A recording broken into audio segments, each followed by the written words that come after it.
There's a question that gets asked all the time about kids who grow up with hard homes. It affects them when they're kids. School was harder. They could have ended up anxious. They could have ended up fear. They could have ended up acting out. And this was the kind of environment I grew up in. And so the question that almost nobody asks is what happened to them afterwards? Not at 8 years or, later. Because childhood doesn't just stay contained into childhood. It moves in with you as you grow as an adult. And it doesn't usually introduce itself or announce itself when it shows up when something happens. Welcome back to Start with Small Steps. I'm Jill from the North Woods, and today I'm going to talk about something called ACEs, Adverse Childhood Experiences, what the research says, what happened to the adults who lived through them, and lay the groundwork for what it means for us to move past all of this. Again, I was grown up in this particular situation, and it wasn't until really, I'll say it this way. I understood as a kid something was different about my brain because of how my raising was going up. As someone in high school, I realized the people around me that I didn't see the world the same way other people who had parents that were actively nourishing their children were raised up. By the time I was in college, I started doing research into this. And then now with AI, it's helping me unfold some of these things that at times I don't know I'm doing. And half of it has to do with the fact that I was raised in an adverse situation. So we're going to look at the data and see what happens. And, if it sounds familiar to you, don't get caught off guard by it. Because here's the thing about it, is that while if you get raised in an adverse situation, adverse means a negative situation, it's not this or that. There's definitely extremes to it. There's extremely bad situations, which I was not in. There's pretty bad situations, which I would say I was in a pretty bad situation. But even so, there are people who have really good parents who are really involved in their kids' lives. And because of the way they act, the parents act, they might have a blind spot. And with this one area, they put their kids through an adverse situation. So it might be limited, even though you had really great parents. So I think this is really something for everyone to learn how childhood affects us. So what is the term ACE actually? It's a term that comes through a body of research. In the 1990s, Kaiser Permanente and the CDC ran a large study asking adults specifically about categories about hard things that happened to them before they turned 18. Physical, emotional, abuse, neglect. And then there was a second bucket of household dysfunction and the parents struggling with addiction, with untreated mental illness, domestic violence in the home, or a parent maybe got incarcerated after committing a crime, or parents that were separating because of divorce. Now, just to give you where I sit in all of this, I was never physically abused. I would have gone into that adverse situation where there was mental illness, there was alcohol use, and a lot of neglect, in that particular situation. When I was growing up, divorce was now starting to become a thing, where suddenly you are seeing households split apart. At a certain point, people just kind of stuck it out. And if they stuck it out, they would either try to stick it out forever, or when the kids all got to be out of the house, then the parents, could have separated. But having young families separating suddenly started happening when I was a kid, and it was fairly new in all of this. Like I said, this is where I'm at. I had that particular spot. Like I said, I was not physically or mentally abused, but my parents didn't have the capacity to raise me. And the researchers basically, at this point, gave each category a point and then added them up. And this number was called an ACE score. And what they found wasn't just kids had hard childhoods. They understand that when they started tracking these numbers later, physical health, mental health, how long people lived was all part of what reshaped the entire field and what childhood actually affects when people get into adult ages. It wasn't just a psychological finding, it was almost a public health finding.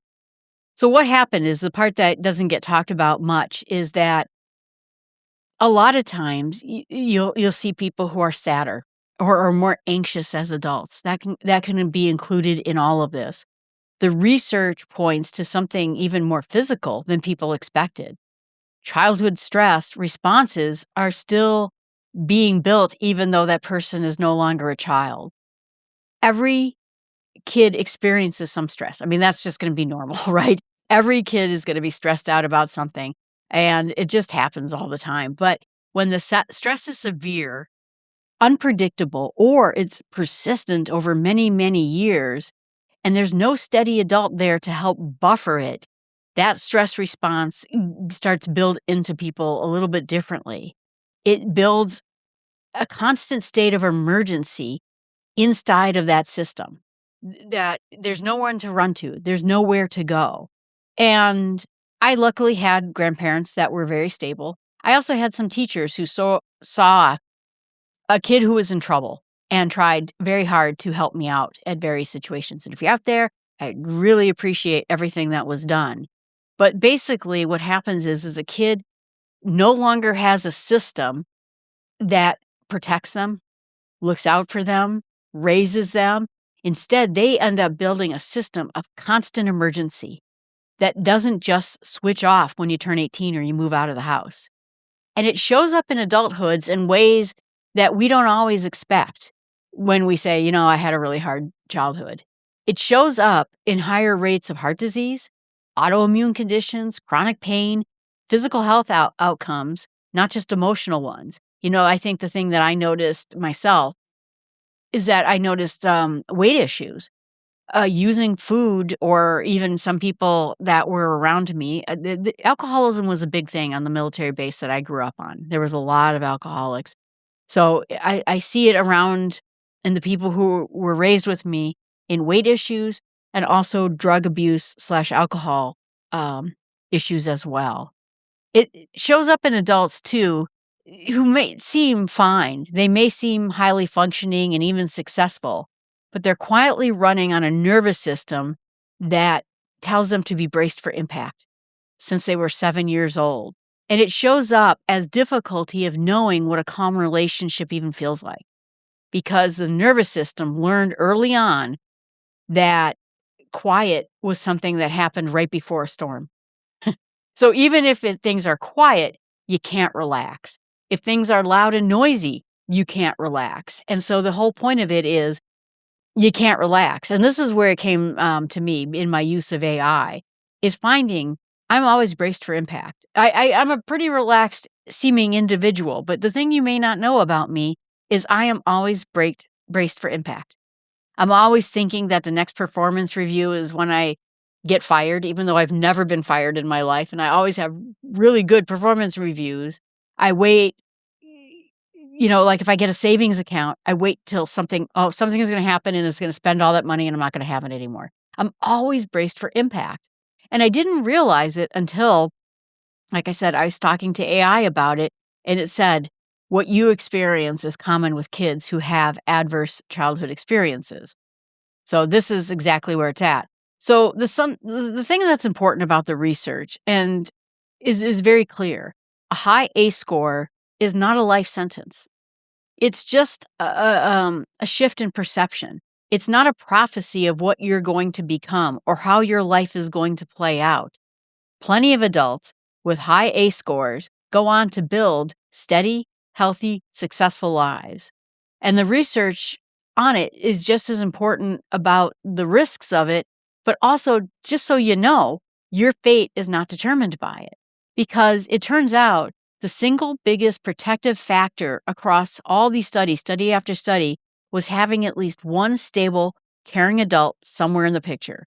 Just one. So not a perfect childhood, but just one steady person who was there for that person. Now, I was lucky because I had that. And I can tell the difference it made in my life. So when we're talking about these adverse childhood experiences, it's a very, like I said, specific, well-researched category on childhood hardships. They don't shape you emotionally as a child. They they don't just shape you emotionally as a child, they do that. They shape your physical health, your nervous system, decades after an adult. And nothing of it is fixed, in stone. A steady person, like I said, can change the odds. But as adults, we can also learn what this is manifesting in our lives and how we can overcome that and what we can do about it. The one thing that was interesting to me and how I really got into this is I use an app called Welltory, and it measures, through the Apple Watch, your stress response. And the thing I noticed about it is it was saying, oh, good, Jill, you're getting exercise. Oh, good, Jill, you're getting sleep. You are really stressed out. It's impacting your energy levels. And I'm like, really? And I started noticing stress in my own life, and I've been working actively to try to reduce it. But like I said, I noticed that I don't trust things. I don't trust that I'm going to be able to retire, even though it looks likely I'm going to be fine in retirement. I don't think that my health is going to stay healthy, even though I lost a lot of weight and I still continue to eat healthy and exercise. I have a lot of distrust in thinking that things will stay okay. And that's such a wild thing to think about. And you think, why does this happen to me? I'm a pretty positive individual. I'm not an anxious individual. But in the back of my head, there's something telling me everything's about to fall apart. So I don't know if that sounds familiar to you. So the question is what do we do about it if we have a high ACE score? And is there something that we can do? And it's not a 5-minute fix. Something that's built into your nervous system and spent 18 years building and building and building. There are real and practical points that it is very ingrained in you. But I want to give you some practical starting points of how you can start looking at this and start doing it. And so the first thing that you need to do is name it.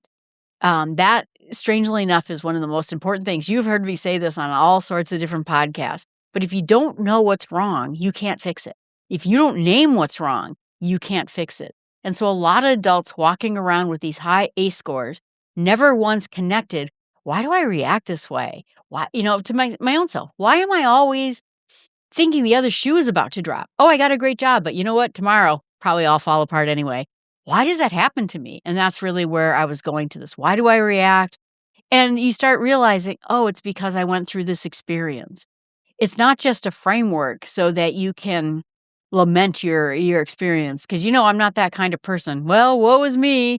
My life's never going to turn out because I had an adverse childhood experience. Instead, I'm thinking, now what can I do about it? So that I don't spend my entire retirement thinking the other shoe's about to drop. You start with small steps. You name it, what it is. I now realize I don't trust the future. I never trust the future. I never trust the future is going to work out. Great. I just named it. Secondly, your body remembers things that your mind has filed away as maybe not a big deal. And so I've had that situation. I mean, my dad would come home drunk right in front of all my friends, embarrass me. I thought my friends were going to walk away from me. They never did. But I always wait for friends to walk away from me. If you've ever felt that, and you think, well, why? Why do I think that my friends are going to walk away from me like that? It's because my dad was on a continual basis embarrassing me. I mean, I'm not talking about small embarrassments. I'm talking about being flat out drunk in the living room with not a stitch of clothing on, completely bombed out of his mind as I invited my friends to come into the house. You also get to this point where you don't feel safe. Like no one's out there protecting you. No one's out there ensuring that you get to school, that you have what you need to get to school. And so it really, like I said, you might say, well, whatever, it was when I was a childhood. It's still in there. And it's still causing your nervous system to react in ways that you may yourself not even think of as being a big deal. But because those reactions that you had when you were a kid, it felt bigger at that time. And it warranted a situation. It makes your stomach drop. If you get a situation where you're like, why does my stomach drop every time this happens? You know what makes my stomach drop? It's kind of interesting. We were poor my whole life. And when I got out of school, I was very dedicated to paying all my bills and paying it on time.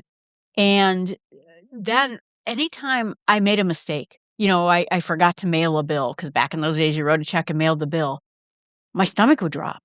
I would just get visibly shaky inside. And I was like, dude, it doesn't matter. They're going to charge you a late fee. It's going to be fine. it just made me, collapse, when I was younger. And even today, you still feel it, that, like, if for some I got a unexpected, bill because of something with HR that happened when I first started my new job, and I just felt devastated, and it was fine. It was fine. But anyway, it's that raised voice inside of you that screams panic. And, if you like I said, it could be something like this. It could be an unpredictable person at work who sends you into overdrive. And it could be something that triggers it off, but it's in an old alarm system firing from when you were a kid with a brand new context. And recognizing that pattern is different than being ruled by it. Ah, there it is. There it is. And so now I recognize it. Okay, Jill, don't worry about it. You paid a bill late. Nothing's going to happen. It's just your fear from when you were a kid. So now I can actually name it. And so then the third part of it is that stability is not a wasted effort, because now, even if you've created a stable, place for yourself, like I've created for myself, the nervous system that gets built into your childhood during unstable relationships can calibrate in your relationships as well. And so right now, you probably see that I dedicate a lot of resources to steady relationships, steady routines, steady people around me. And even as an adult, I make sure everything in my life is calm. It's a reaction because I'm trying to prevent my nervous system from going into overdrive. It's it's capable of building. You're capable to recalibrate your life around those stable items.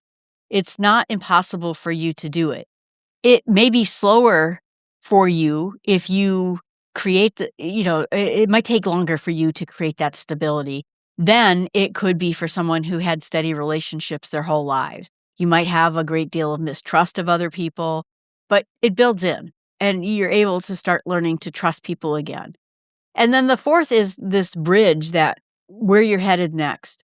I understand that childhoods matter. Like I said, I just got done talking about it. But the idea is that you can figure anything out. I always say this phrase, your life is figure outable. Everything is figure outable, even if you had a rough foundation. And so that's exactly where we pick up on this, is you can figure things out. You can figure out how to address things. Maybe you just have an extra savings account so you feel less nervous. Or maybe you work really hard on building relationships with people you can trust implicitly. That I protected myself by basically staying away from people who I found flaky because I needed to be able to trust people in my life. So I think at that point, you start identifying exactly where is this manifesting itself out and then figure it out. That's what I'm doing right now with the stress part of it. I'm finding my work down. I just did a Small Steps with AI podcast about where I created a nighttime routine. With the whole point of it is helping me to relax before bed, because very often I go to bed wound up and I needed a way to settle down a little bit. So you can figure everything out. I think you don't realize in the end when you have an adverse childhood how it affects you. And let me give you one completely wild thing that happened with me.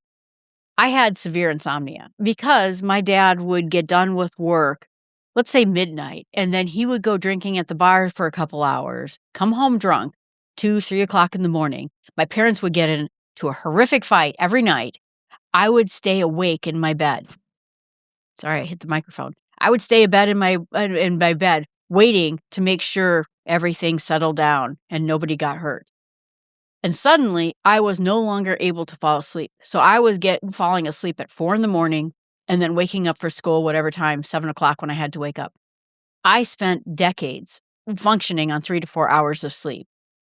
The really weird thing that happened with me, and that it was unexpected, is my dad died from a short health issue that he had. And I was devastated about it because, of course you are, even though many things had happened in the course of our relationship. And that night I went to sleep and I didn't have insomnia. Somehow in the back of my brain, I was still that 10-year-old kid staying up till 4 in the morning, waiting to make sure nothing happened. and my brain wasn't letting go of it. And when he died, and now somewhere in my brain said that the threat was gone, I could sleep again. So I did not expect that to happen. So like I said, it's worth tackling in those 4 steps about how you can bring your life back on ground again. So I guess what I want to leave with you today, more than anything, is if any part of this sounds like your own life, again, it's not a life sentence. It's just information for you. It's a framework so that you can understand maybe some of the harder challenges you have in your life, some things that felt harder for you to tackle than they should be. And naming it and starting to do something around it, building stability inside of your life can start helping you to overcome whatever's going on. Because whatever it is that happened in your adverse childhood experience is still rumbling around in there somewhere, and it's worth tackling. And so if you want to go deeper in it, the original ACE study questionnaire is short, self-scoring. It's available out there on the internet, takes about 5 minutes, and it gives you a good starting point. Your small step this week, I think, is if you're sitting with something that you think, oh my gosh, this could be me. And like I said, there are people who have perfectly great parents, but in this one area, kapow, just find out. Seek answers. Everything is figure outable, and start tackling some of the issues you have. Appreciate you being out there. This is Jill from the Northwoods. You can find everything I do at jillfromthenorthwoods.com. Appreciate you being out there, and take care.